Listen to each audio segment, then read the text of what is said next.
नमस्कार, जय जोहार, मोर संगवारी तुहर द्वार। और आप देख रहे हैं मोर संगवारी रवि सर की रिपोर्ट।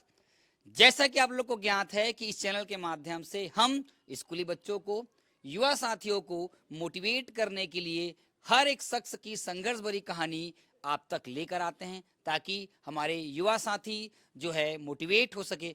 आज के इस सेशन में मैं आपको हमारे 2005 बैच के एक ऐसे होनहार दोस्त की कहानी, संघर्षमय कहानी जो है आप लोग को बताने जा रहा हूं, जो कि वर्तमान में अभी वो मैथ्स के व्याख्याता है और बस्तर जैसे सुदूर वनांचल क्षेत्र में अपनी सेवाएं दे रहा है। तो मैं सीधा आप लोगों से रूबरू करा रहा हूं। हमारे बीच हमारे परम मित्र जो हैं यहाँ पर हैं। और सबसे पहले सर आपका नाम जानना चाहेंगे और एक आपका छोटा सा परिचय जानना चाहेंगे। जी सर, बहुत बहुत धन्यवाद रवि सर।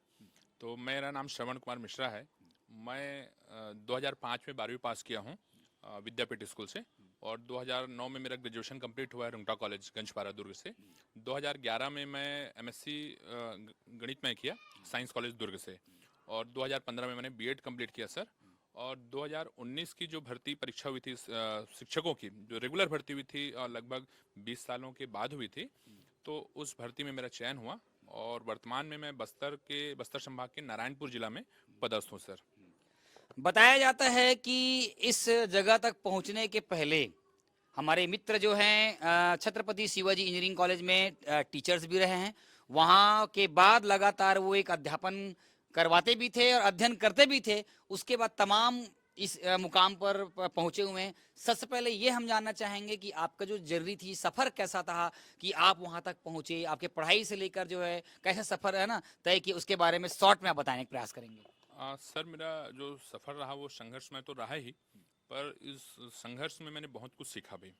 चूँकि 2011 में एमएससी पास आउट होने के बाद जनवरी 2012 से मैं छत्रपति शिवाजी इंजीनियरिंग कॉलेज में गणित का अध्यापन कार्य करा रहा था।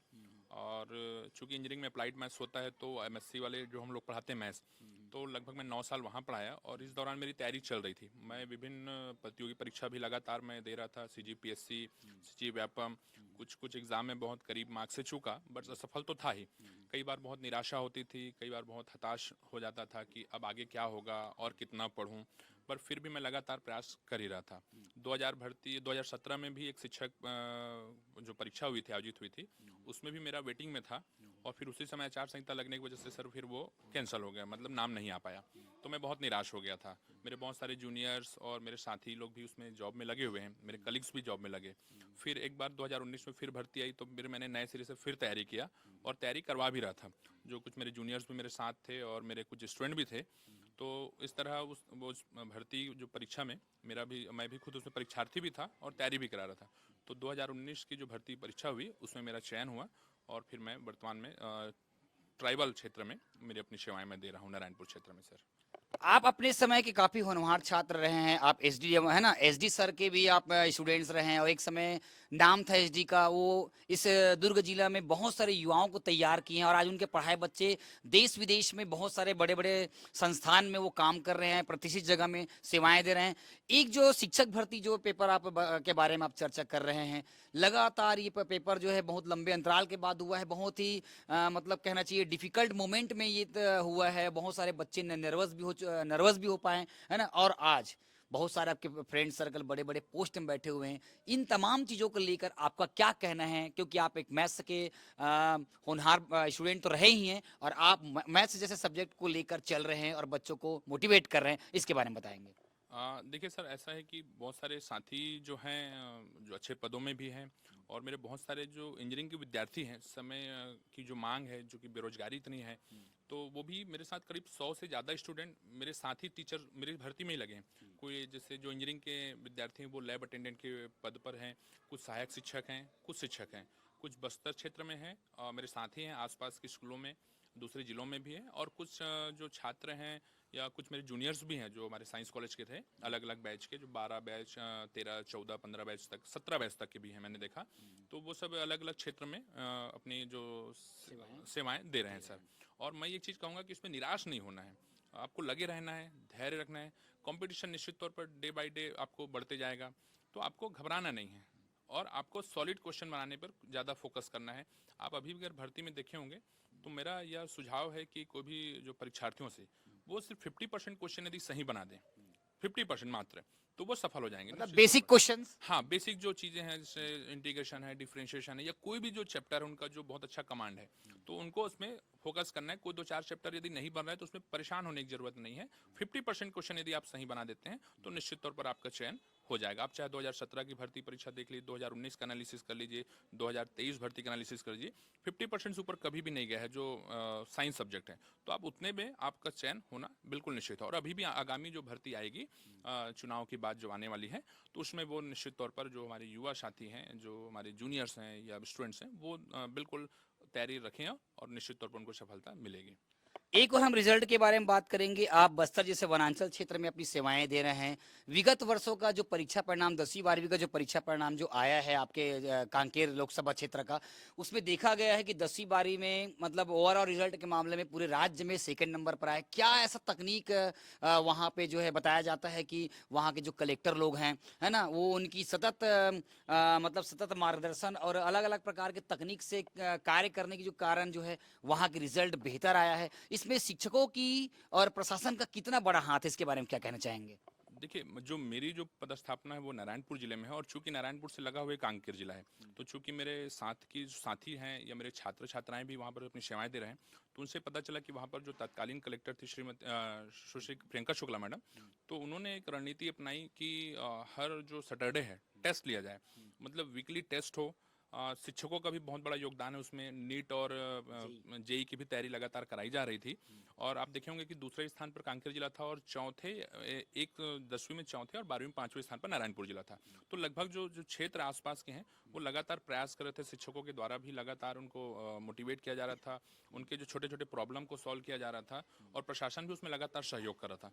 तो शिक्षक और प्रशासन दोनों ही मिलकर बच्चों को आगे बढ़ाने के लिए, जिले का रिजल्ट को सुधारने के लिए लगातार प्रयास कर रहे थे। कलेक्टर मैडम का भी उनको दिशा निर्देशन था, मार्गदर्शन था, आदरणीय डीओ साहब का भी मार्गदर्शन था। तो इस तरह से उन्होंने जो कार्य किया, और जिसकी वजह से कांकेर जिला दूसरे नंबर पर आया, नारायणपुर जिला भी 5वें नंबर पर आया। नारायणपुर जिला में उसमें तत्कालीन कलेक्टर श्री अजीत वसंत सर थे, जो वर्तमान में कोरबा में कलेक्टर हैं। तो लगातार वो शिक्षा के क्षेत्र में कार्य करते रहे। मतलब कोई भी यदि परेशानी उनको बता दो तो वो तत्काल उस शिक्षा के क्षेत्र में तुरंत वो तत्पर रहते थे, मतलब उसको कार्य करने के लिए। किसी भी प्रकार की मतलब बच्चों को कमी नहीं आनी चाहिए। बहुत सारी योजनाएं चलती हैं नीट जेई को प्रमोट करने के लिए। तो इस तरह से आप देखेंगे कांकेर से नीट और जेई में भी 8-9 बच्चे सेलेक्ट हुए हैं, और 10वीं 12वीं रिजल्ट भी अच्छा था, और हमें पूरी उम्मीद है कि इस वर्ष भी रिजल्ट बहुत अच्छे परिणाम आएंगे। हमारे बीच में मैथ्स के दो विशेषज्ञ जो कि दोनों शासकीय स्कूल के व्याख्याता हैं, और बताया जाता है कि दोनों जो है मैथ्स को एकदम इजी वे में लेते हैं और शासकीय स्कूल के बच्चों को जिस प्रकार से मोटिवेट करते हैं। आइए जानते हैं कि मैथ्स को और कैसे सरल बनाया जा सके और उसको सरल तरीके से परोसा जा सके बच्चों के बीच में। तो हमारे बीच दानेश्वरी साहू जी हैं और स्वर्ण मिश्रा जी हैं। दोनों से जानने का प्रयास करते हैं कि मैथ्स की जो मेन जो कड़ी है, प्रैक्टिस, फार्मूला और कॉन्सेप्ट है, इसका हम चर्चा करते हैं। तो सरवन मिश्रा जी, आप ये बताएंगे कि आप ये इस प्रैक्टिस और कॉन्सेप्ट के माध्यम से बच्चों को किस तरह से मैथ्स को इजी बनाते हैं? सर देखिए, जो चूंकि मैं मैदानी क्षेत्र से पढ़ा हूँ, मैडम भी मैदानी क्षेत्र की से ही पढ़ी, और हम दोनों सुदूर वनांचल क्षेत्र में। मैडम 2015 पास आउट हैं, मैं 2011 पास आउट हूँ साइंस कॉलेज से। और जब हम इस व्याख्याता जो परीक्षा की तैयारी कर रहे थे, तो मैडम मेरी स्टूडेंट के रूप में भी पढ़ी, और हम साथ में भी तैयारी कर रहे थे, और भी हमारे जूनियर्स थे, कलीग्स भी, स्टूडेंट भी थे। तो मैं एक चीज़ बता रहा हूँ कि हम लोग जो मैथ्स पढ़ाने के लिए कोशिश करते हैं, जो छोटे छोटे मॉड्यूल, जैसे कि हम जैसे 9th में बच्चा आता है, तो कोरोना के बाद की स्थितियां सर बिल्कुल बदल चुकी हैं।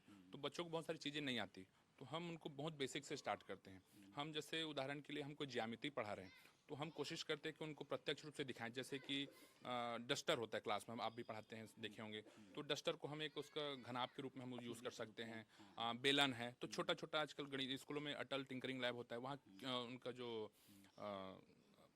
मॉडल आता है छोटा छोटा, तो उस मॉडल के माध्यम से भी हम उनको समझाने की कोशिश करते हैं। जैसे चूड़ी है, या उन बच्चे कोई पहने होते हैं, बॉल है, तो वो तो इस तरीके से चीज़ों को हम उदाहरण से देखें, और सूत्र का बहुत बड़ा उपयोग होता है। प्रैक्टिस तो बहुत जरूरी गणित में, तो उसके बिना तो सर गणित संभव ही नहीं हो पाता। और हम ये कोशिश करते हैं कि जो वनांचल क्षेत्र में है, वहाँ की कई दुर्गम क्षेत्रों से आते, पहाड़ी से पार करके भी गाँव से बच्चे आते हैं, तो हमारी कोशिश होती है सर कि पहले वो ज़्यादा से ज़्यादा स्कूल आएँ, और पेरेंट्स को भी, पालक को जागरूक करते हुए अपने बच्चों को स्कूल भेजें, और फिर हम उनको सरल तरीके से, जिस भी माध्यम से कोशिश रहती है कि उनके आईक्यू लेवल के हिसाब से, उस तरीके से हम डाउन लेवल पर जाकर उनको गणित को समझाने की कोशिश करते हैं। एक और लगातार शासन प्रशासन जो है स्कूलों में सुविधाओं को लेकर काम कर रहे हैं। आजकल अभी आपने बताया अटल लैब के बारे में बताया, और हर प्रकार का लैब सुविधा हो गए हैं। और दूसरी बात है जो है टीचरों को प्रशिक्षण लगातार दे रहे हैं, चाहे वो प्रश्न पत्र का निर्माण हो, चाहे और कोई भी चीज़ हो। तो इसमें पहले के ज़माने में ऐसा होता नहीं था, आप भी पढ़े हम भी पढ़े हैं।